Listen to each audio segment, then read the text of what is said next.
Welcome, John. Here is the new fat Jesus. Uh, if you notice, she is the woman in the center of the display I'm about to put up. And what happened is, in the little background for those of you who've been unaware, the Olympics did a whole entire presentation on their opening. They did this scene where they have the here it is. You can see on the top the scene on the top is supposed to mirror the scene on the top of the bottom, which of course that the bottom is Da Vinci's Last Supper, the night before Jesus was to be crucified, and they've duplicated the scene above in the picture. Now I'm going to tell you, brother, I didn't watch it, but from what I read about the opening, they did some shout outs to the ancient Greeks. They had some shout outs they did something about Apollo. They did something about Zeus. And I thought, from a historical standpoint, I'm sure you feel this way too. It'd be great to have some historical context in something like the Olympics, considering they started 2,700 years ago, and it's a shout out to the ancient Greeks. That would be something that I would be fine. But then they go into this and they put this woman, and they have a whole bunch of drag queens in this scene with a little kid, and the little kid is in yellow here on the side, and they did that on purpose, and they did it to there's all kinds of stuff in here about how they're trying to be supportive of the LGBTQ community. I'm not really sure how they're being supportive of the Christian community, considering the French the French bishops have come out and really been completely unhappy about this and saying this is not France. And I would say, why would they do this, John? And of course, they want to do it because of the shock effect. And to make matters even worse, they have this actor who you can say, I don't know. Let me make this. See if I can make this bigger. Uh, you can see this character here is supposed to be Dionysus, and he is he is brought down in this little, uh, you know, one of those food serving trays, and he is wrapped around with all kinds of fruit. And everyone's calling him Papa Smurf, but it's Dionysus. It's supposed to be Dionysus, dressed in blue, uh, you know, decorated in blue, and so he's like the serving for the Last Supper.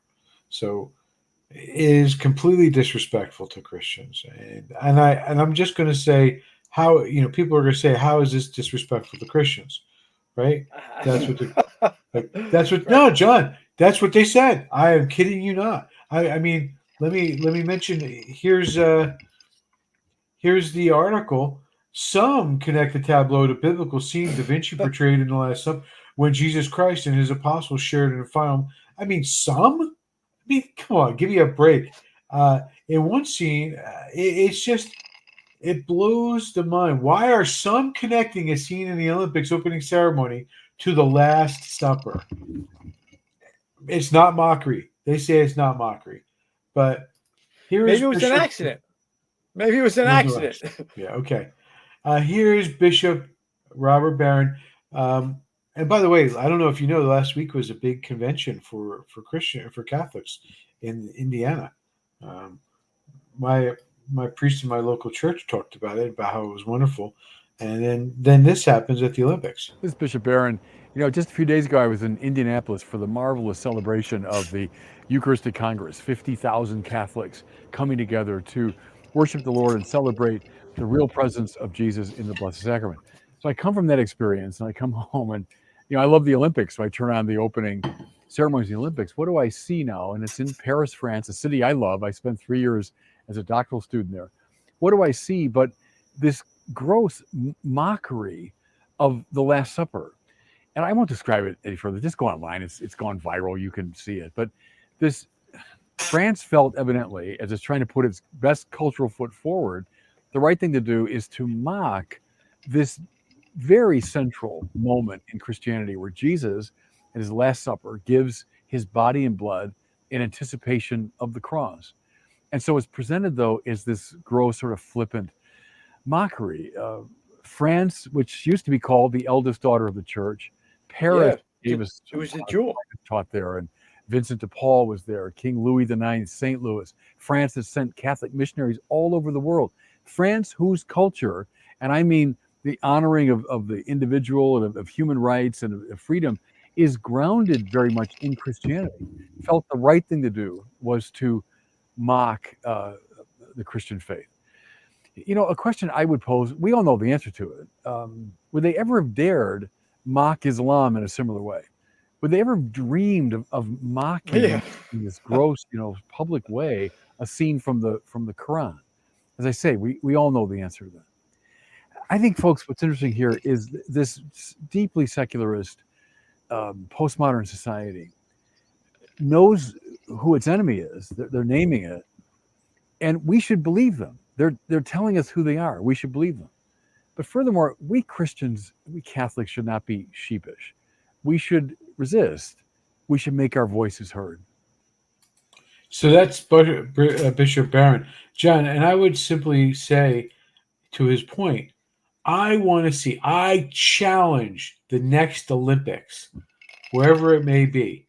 Or no, I think it should be done again in Paris. The Winter Olympics. I challenge the Winter Olympics, which apparently is in the French Alps. I challenge them to do the scene in which Mohammed is on Mount Hiram and getting squeezed by the angel Gabriel as he's saying the Quran, the stuff that he's going to write down, the words that would become his writings in the Quran. I challenge them to do that. Because the moment that happens, As gay people, as trans people, listen, make him a drag queen. Make sure he's a drag queen, right? Let's be completely inclusive and have a drag queen, and we'll have Gabriel dressed up as a transgender person or something or whatever. We'll let them be the inclusive ones. But I challenge them to do that because the reason why they won't do it is for what happened in, I believe it was Amsterdam, when they made an image of Muhammad with a bomb in his turban. Do you remember that? They made an image and they put it in a newspaper, and people ended up being killed. Bomb in the turban. The bomb in the turban was Philadelphia Inquirer, wasn't it? It was Charlie Hebdo that was in France. Charlie Hebdo, yes. And the comic book, they put it on there. They all got killed because the Islamists went in there and they killed them all.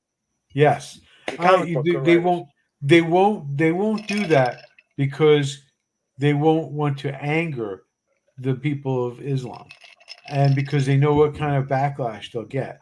Now they do whatever they want to Christians, and it seems to be perfectly right. They make a cross out of crap, literally crap. They have a crucifixion covered in urine. Right, they do all kinds of things and call it art. They don't do any of this. Where was the defenders of Charlie Hebdo? Where were they? Huh? How come they didn't defend them? How come they didn't go after? I haven't heard. Have you? Did those people who killed? Just sweet. Get in Charlie trouble? Hebdo. Just sweet. Yeah. Just sweet. Remember that whole movement? Yeah. It didn't last. That's it for 2 seconds. So I challenge the French Alps to do a scene from where, I mean, it's one of the holiest moments in the Quran. It's one of those moments where they this is where it started, where God is supposedly talking to Muhammad, and this is where the whole thing rolls from there. Well, why don't we do that? I mean, because you have no problem mocking. They better watch out Jesus. because Islam believes in Jesus, so they're technically mocking Jesus. They are. Maybe you're right. I don't want to I don't want to say violence is good or anything. I don't want to encourage them or anything, but they are mocking part of the Islamic religion there. He's a prophet. Maybe they would be more careful if they realize that. Maybe they would be more careful. But they know they can get away with it. I think the bishop makes a good point. It used to be known as France used to be known as the crown in the papal church, the papal crown, the jewel in the papal crown, the oldest sister. Yeah. And then, of course, they had the French Revolution, and part of the problem was that the Catholic Church was in bed with the aristocracy. But then they murdered all the priests, and they changed they had the Saint Just, and the piles and corpses of blood and the dead knew no bounds, and they built a new society on just reason. They turned Notre Dame into the palace of reason, but their reason unmoored just turned into slaughter and endless slaughter, and so it's never really recovered. France has never really recovered from that. It's never really found its way back, although there are parts of it that are still Catholic. And you see this, and so the question is: so if it's going to go, when the Catholic Church, when the French culture cannot show itself as being Christian, that's the end of France, right? It's going to be the Islamists who take over, just because nature abhors a vacuum. Somebody's got to go in there, and let's face it, the modernists, the so-called modern religion, the secular religions, and that's what we should call them, because that's what they are. There's no such thing as secularism. It's the secular religions. It's the secular religion of Gaia and the stupid environment, global warming, climate change, whatever you want to call it. Mm-hmm. It's the religion of gayness. It's the religion of socialism, Marxist socialism and big government. These secular religions, they just don't have, they think that they can fight and beat up on people, but the only people they can beat up on is Christianity.